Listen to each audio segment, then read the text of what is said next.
Ladies and gentlemen from the Fourth Estate, this is a press statement by the Western PG Caucus, Mulembe Nation.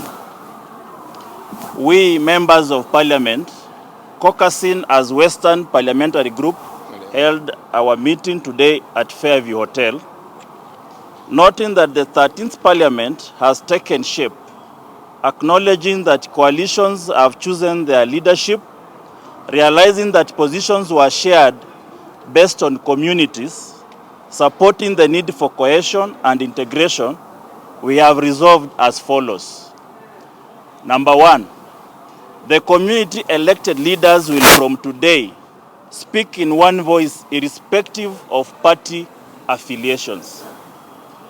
That the Azimio coalition has not accommodated the Luhya community in the House leadership of both the Senate and the National Assembly. That the Luhya community was shortchanged in the East African Legislative Assembly elections by both the Kenya Kwanza and Azimio coalitions.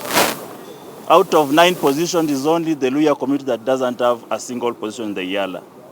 Number 4, that the case against Honorable John Waluke, MP for Sirisia constituency, is politically instigated and incarceration aimed at the demeaning the community of Mulembe Nation.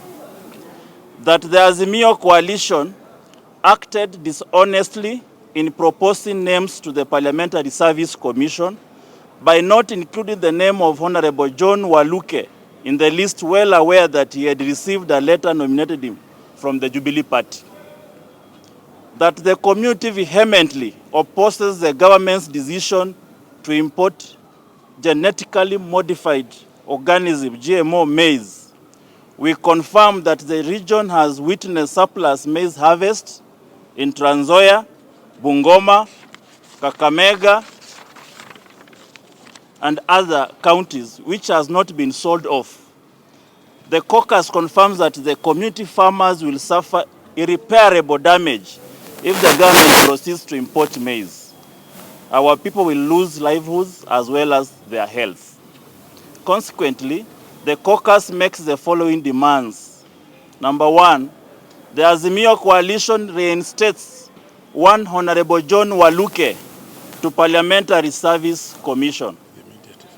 Number 2, the case against John Waluke be withdrawn and be dealt with in the context of amnesty extended to all those facing corruption cases, that of the Deputy President Rigathi Gachagua, the Cabinet Secretary for Agriculture Honorable Mithika Linturi, and the Cabinet Secretary for Public Service Honorable Aisha Juma, among others.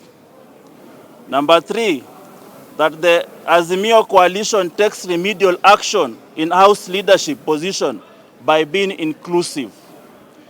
And lastly, that going forward, all engagements with any political coalition must be through the caucus and must explicitly identify what is it for us as a Mulembe Nation. I will allow the members of the caucus to each one of them expound on what I've just read. Thank you. Now, I'll start.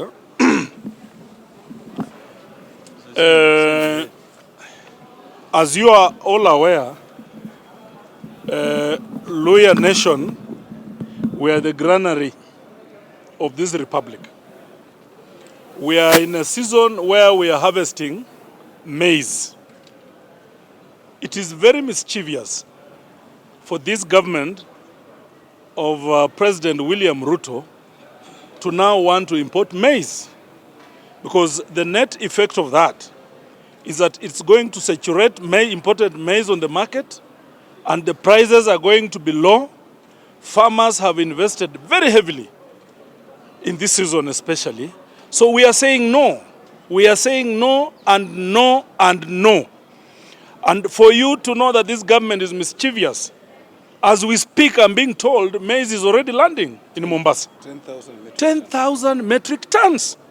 We are dealing with a dishonest government, and we are asking farmers of North Rift and Western Province to say no. and this is the kind of government you elected. We are going to use other means to ensure that this administration of President William Ruto understands that these farmers go through a lot of difficulty to be where they are. And we say no to importation of maize, no to GMO. Yeah, I think what it is that the caucus held a meeting today, a breakfast meeting to start the journey of cohesion and integration as a community. All you have Calebas read here is a result of intense discussion across parties. As you can see people from Kenya Kwanza, you can see people from Azimio. In this Mulembe caucus, there are no parties. The only party existing here is called Mulembe Interest. And we are very clear. So those who are even working, I've seen some people try to call others, call me to want to find out what we were discussing. This is what we are discussing. That we can no longer be a number, an arithmetic, to be used for people. Our brothers here the other day, when we were doing, they betrayed us. We agree this. When they reach there, they vote for only 2 people or 1 person. Punda amefanya nini? Amechoka.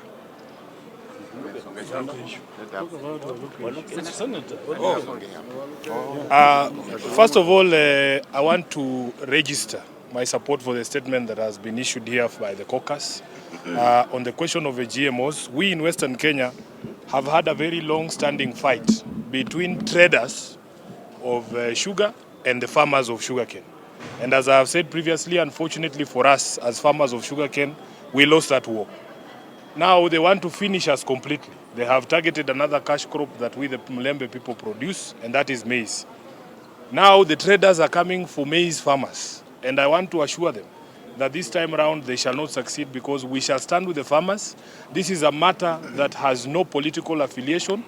I stand with my brother, the Senator for Nandi, Senator Cherargei, in opposing the importation of any maize, not just GMO, any maize. Because as has been said here, we are in the harvesting season in most regions in Western Kenya and in the North Rift, and that you bringing in maize at this particular point in time is actually a declaration of war on all people who farm maize in this country. And we are saying that we will stand with those people. Number 2, they say that what is good for the goose is good for the gander. What is good for Honorable Aisha Jumwa and Mithika Linturi must be good for Honorable Waluke. I think Waluke's only crime is that he's a Luhya.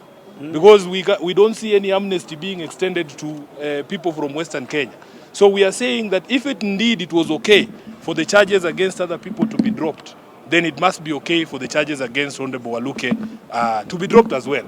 Finally, if you look at the leadership of Parliament in its entirety, from the National Assembly to the Senate, all the positions were given out in the Azimio coalition to people from other regions. It is as if we are being told that we are not leaders. Some of us have led even serious political parties for the first 5 years. Then a political party that has membership of almost 5 million people. If you are telling me that Sifuna cannot be the leader of only 20 people in the Senate, what are you telling me? If I can be a leader of a party of 5 million people, how can I not be able to lead 20 people in the Senate? So we are saying that in the event that people want to take this Mulembe nation seriously going forward, then they must review the leadership in the House so that it is representative of our stake also in this particular coalition. I thank you.